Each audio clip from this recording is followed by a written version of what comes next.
Abala ng maraming residente sa Tondo, Maynila para sa pagsalubong sa bagong taon. Sa gitna ng kasiyahan at paghahanda, may ilang madiskarte at abala pa rin sa kanilang kabuhayan. May ulat on the spot si Cesar Apolinario. Cesar! Happy New Year, Rafi! At sa misis mo na si Marie Sumali, Happy New Year din. Sa mga kali rito sa Tondo, talagang ramdam na Rafi, no, yung bagong taon sa dami ng mga bata na nasa kalye. At kung ibang matatanda, abala sa paghahanda na makakain, yung mga bata nga rito ay nagsisindi ng mga lusis. At dahil ipinagbabawal ang watusi at pikulo, sabi ng mga bata, ito na lang daw ang ginagamit nila. Opo. Okay. Sino nagsabing lusis lang dapat? Mama ko po. Talaga? Takot na magpikulo kayo? Opo. Hindi. Baka may pikulo kayo sa bulsa? Wala po. Talaga? Opo. Ikaw nagpipikulo ka? Oo. Saan? Dapat. Nakakalason yun na. Pero lusis ang hawak mo ngayon. Opo. Huwag ka na magpikulo. Tsaka watusi ha, huwag ka Natalo ako. May mga bata namang mahinang klase ng paputok ang gamit. Tawag nila rito, ibon. Nilalagyan ng pulbura ang bakal na stick na may balahibo ng ibon sa ilang tindahan. Ay imbis na paputok naman ang ipinagbabawal ang ibenta, may ibinebentang pinaka-safe at pinakamura na gamit pampaingay, ang turotot. Malakas ba yan? Kuya, malakas yan. Malakas? Yun.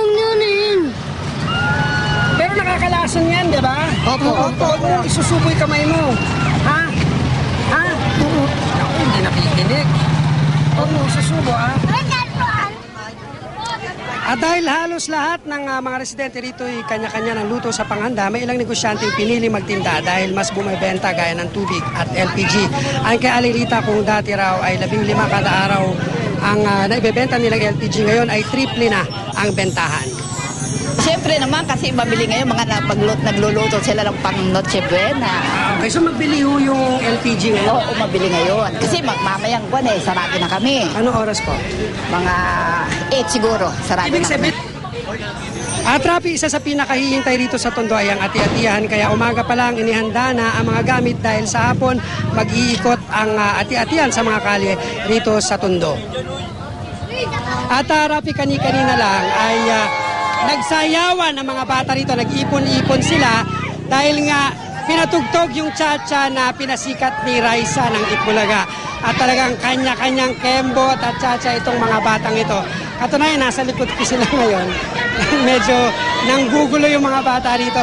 Sa kanila kasi nakasalala yung umaga ng New Year's Eve ng Tondo dahil mamayang gabi ay yung mga matatanda naman ang magpapasiklab. Sila yung mga maton o siga rito sa Tondo na magsusuot ng diaper at damit pambabae. So babalandra sila rito, yung mga residente rito. Ito na ang gugulo. Balik muna sa'yo bago magkagulo yung mga bata. Maraming salamat at Happy New Happy New Year, Cesar Apolinario.